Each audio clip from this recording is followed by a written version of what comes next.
Mayor चुनाव में सारे नियम, कायदे कानून और लोकतंत्र की धज्जियां उड़ाते हुए कैसे बीजेपी ने वोटों की चोरी करते हुए हेराफेरी से मेयर का चुनाव जीता, वो आपको इस वीडियो में दिखाते हैं।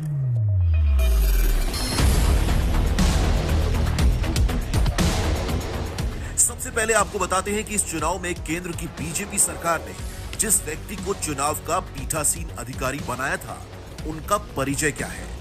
नाम है अनिल मसीह, जो भाजपा के अल्पसंख्यक मोर्चे का पदाधिकारी रह चुका है। सवाल यह है कि भाजपा का पदाधिकारी कैसे एक निष्पक्ष चुनाव करा सकता है। अब आइए आंकड़ों पर। चंडीगढ़ मेयर चुनाव में बीजेपी के पास है 14 पार्षद, एक अकाली दल का और एक चंडीगढ़ से भाजपा की सांसद। भाजपा के कुल वोट थे सिर्फ 16। अब दूसरा पक्ष, दूसरी तरफ आम आदमी पार्टी के 13 पार्षद, कांग्रेस के 7, कुल संख्या हो जाती है 20। इस हिसाब से आम आदमी पार्टी और कांग्रेस यानी इंडिया गठबंधन के उम्मीदवार का जीतना तय था। अब यहां से शुरू होती है भाजपा की असली साजिश। आपको काउंटिंग पर लगे इस कैमरे से दिखाते हैं कि कैसे भाजपा देश के लोगों के साथ धोखाधड़ी करती है। भाजपा के पीठासीन अधिकारी 36 वोटों की काउंटिंग शुरू करते हैं और पहचान कर इंडिया गठबंधन की वोटों को खराब करने के अपने प्लान को अंजाम देते हैं। जिन वोट पर कुछ नहीं करना था, उन्हें जल्दी जल्दी साइन करके आगे बढ़ा रहे हैं। अब आई आम आदमी पार्टी के पार्षद की वोट। बेईमानी करनी थी तो थोड़ा सा रुके, ऊपर देखा कि कोई देख तो नहीं रहा है, और फिर चुपके से पेन से डॉट मार के वोट को खराब कर दिया। फिर बीजेपी की वोट आई तो आराम से आगे बढ़ा दी।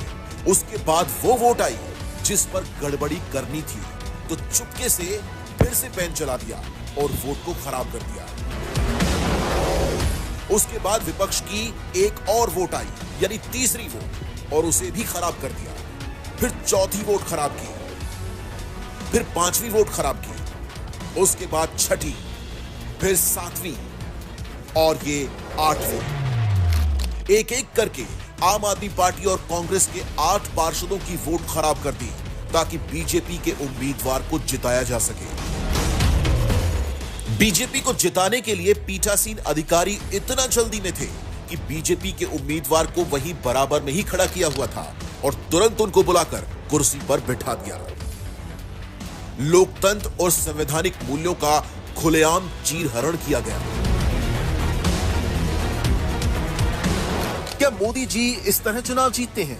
चंडीगढ़ में तो कैमरे पर पकड़े गए, पर देश भर में न जाने अभी तक ये लोग कितने चुनाव ऐसे धोखाधड़ी करके जीते हैं।